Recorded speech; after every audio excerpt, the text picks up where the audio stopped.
Gentlemen, the state is prepared to offer you a deal.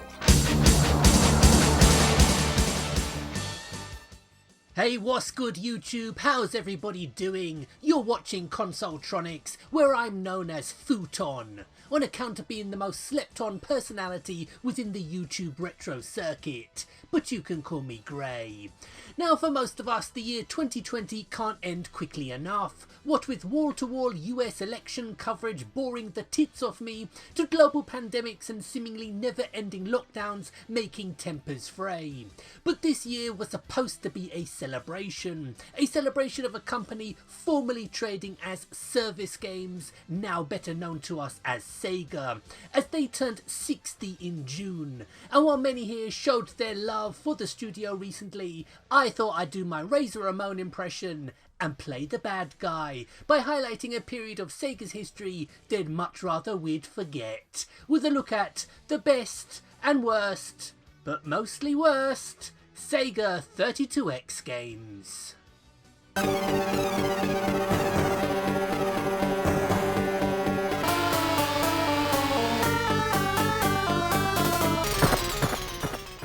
And first up we have Blackthorne, a fantasy platformer that first appeared on the 16-bit Super Nintendo before getting the 32X treatment. Heavily inspired by games such as Another World and Flashback, meaning it's a more meticulous trek through the levels than your usual mascot-starring platform adventures.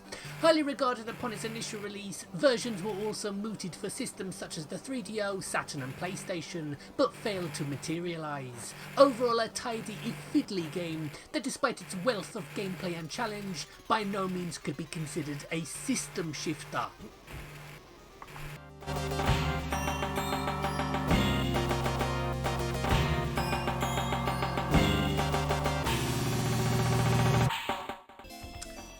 Knuckles Chaotix, on the other hand, well, its only reason for existing was to tempt Mega Drive owners to upgrade, but by the mid-90s, all eyes were on the recently released Sega Saturn and Sony PlayStation. Could the Sonic brand really replicate its 16-bit success? Short answer, no. Long answer, no. Credit where credit's due though, Knuckles Chaotix is a real blast as Sega tried to spice up the growing stale Sonic gameplay by shackling you to a support character from the growing menagerie of woodland weirdos of the Sonic universe like Sidney Poitier and Tony Curtis.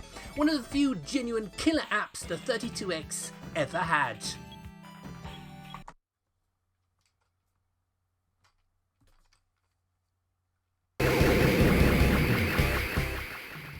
Now let me just make crystal clear that I like Space Harrier. It was an important title for Sega while they tried to find an identity for themselves back when Nintendo ruled the roost in the mid-1980s. But with so many fantastic arcade titles under their belts by the mid-90s, was it really necessary to port the aging and frankly obsolete Space Harrier to a system Sega were marketing as the next level? Particularly when the Mega City's reputation soured with all the 16-bit ports. Overall, it's a classic and plays fantastic, but who at the time cared?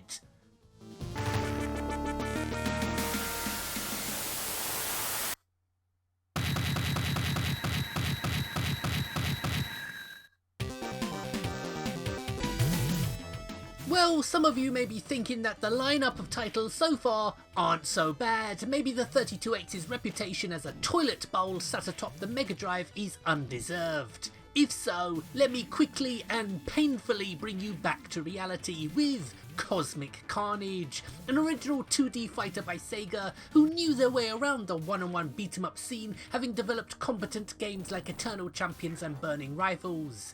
But the rushed out the door 32X and crippling crunch times to get games out for the machine hamstrung many titles, resulting in Cosmic Carnage being the whipping boy in the ultra-competitive beat-em-up market.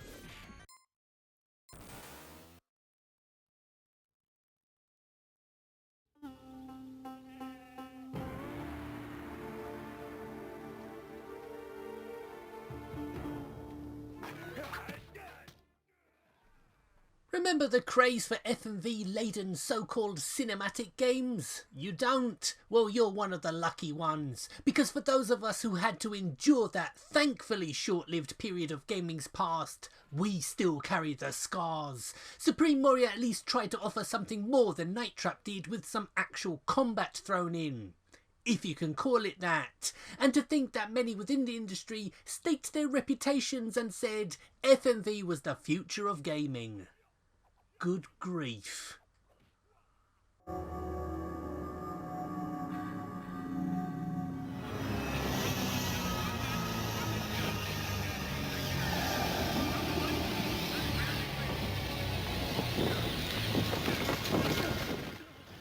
If there was one case where an FMV game had a sliver of a chance to work, it would be in a tongue-in-cheek capacity, where it didn't take itself seriously, because those of us who played them certainly didn't.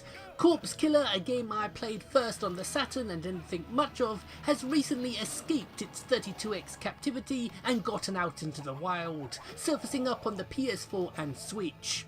Why? God only knows. It's fine for a quick blast, but the novelty wears off pretty quickly, and novelty is all it's got.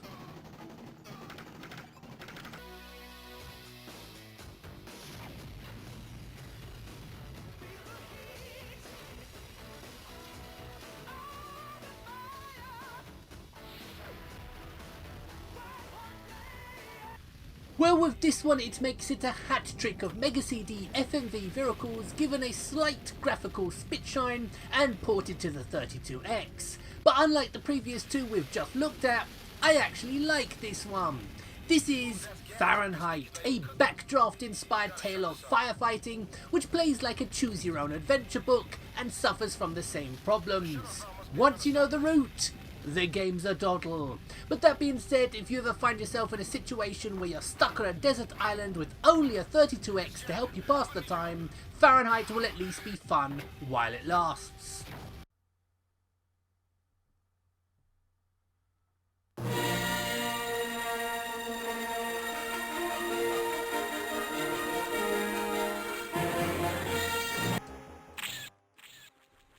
And finally, after all that FMV rubbish, we come back to a real game, which is also one of the earliest releases for the system and featured heavily in the early promotional material. It's Star Wars Arcade. Now, not being a particularly big Star Wars fan, I looked past this one when first released, so coming to it now, how well has it matured? Well, it's not bad from the little I played, but truthfully, I can't see myself going back to it. One for fans more than anything else. Homie, peep here, tempo, check it out, you know, he makes it funky, and he's good to go, everything, catch the move in New York, LA, and San Francisco. Well, you can't get more 90s than this one. This is Tempo, a music-influenced platform caper that's one of the few, if not the only game to debut on a 32X and then get subsequent games on other systems such as both the Sega Game Gear and Saturn, none of which I've played. But there's a certain charm to Tempo, the hip-hopping grasshopper that's out to save the world through the power of dance or something. A pretty average platformer in the grand scheme of things, but easily the best I've played on the 32X after Chaotix.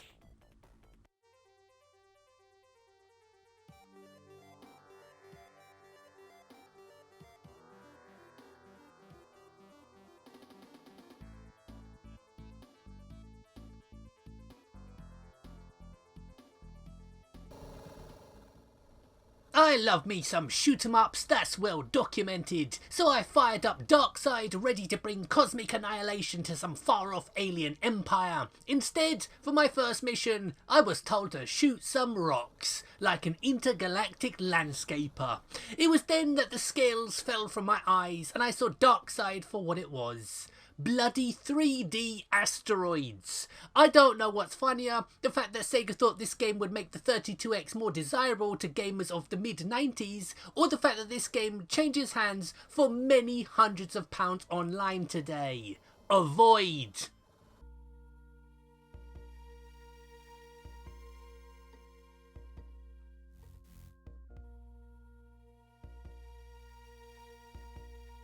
I was pretty keen to try this one, as like a lot of rarer games exclusive to obscure platforms, its reputation has only grown among collectors. But when I saw the Nova Trade logo pop up, the developers of Echo the Dolphin, my heart sank into my size 12 golas.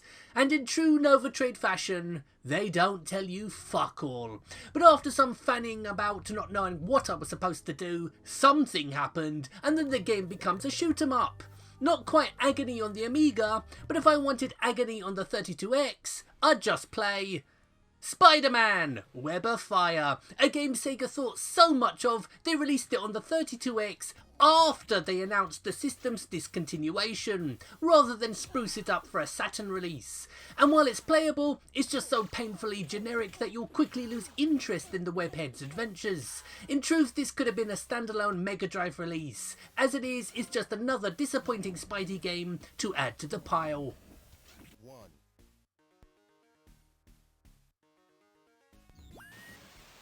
Your first mission. Destroy all enemy mechs in the city near the border. Remember to take them all out. Mech games have never been given a fair shake in the West, despite there being brilliant examples of what the genre has to offer being widely available, from many out of the long-running Gundam franchise to Armored Core, Front Mission, and even RPGs like Xenogears. But where does a game like Metalhead rank among them? Well, it's a plodding baby's first mech actioner that looked fairly impressive back in 1994, but gameplay-wise today, it feels more like something from the Dark Ages.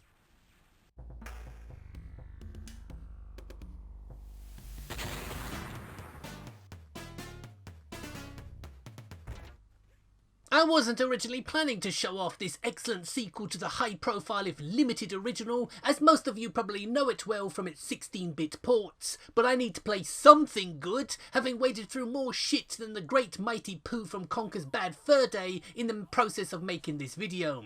And while it's not quite a flawless conversion, it's better than the Mega Drive version, but not by much.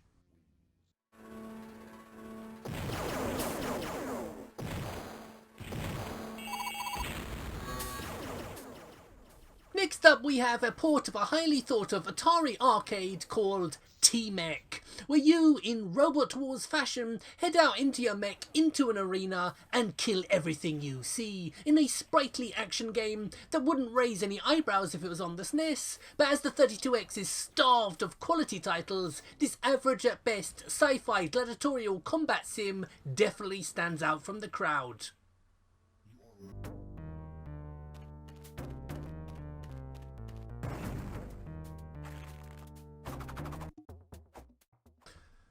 I was planning to end this video with a look at Doom, as Sega claimed the 32X was 6 times more powerful than the 3DO, but the 32X port of Doom was 10 times worse than the shoddy 3DO one. Instead, I've chosen Pitfall, because to me this top tier platformer, which I enjoyed very much on the Mega Drive, just about sums the 32X and to a lesser extent the Mega CD up perfectly, as both were potentially capable machines bogged down with rushed out and cut down software libraries, whose best games are simply ports from the Mega Drive. Apparently it was a lack of communication between Sega US and Japan that the 32X came about at all, as SOJ didn't even tell their US counterparts about their plans to release the Saturn early. But I could dedicate an entire video on the mistakes and wrong turns Sega have made over the years.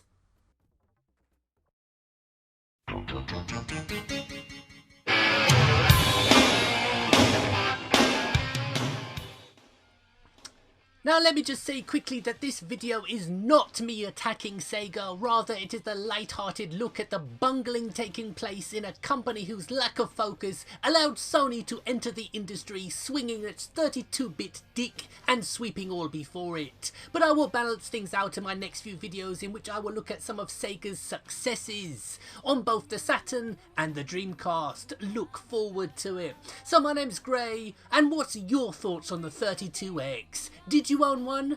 Did you even want one? Let me know. So until the next one, thank you very much for watching, and goodbye.